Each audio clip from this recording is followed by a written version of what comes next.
pattern that you can keep, master template.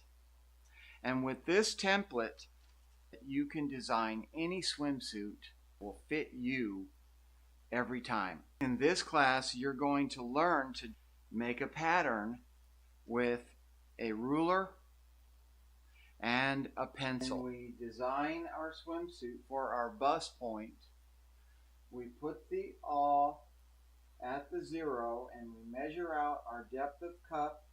We're going to need a stretch swimsuit fabric, and we're going to learn stretch factorization.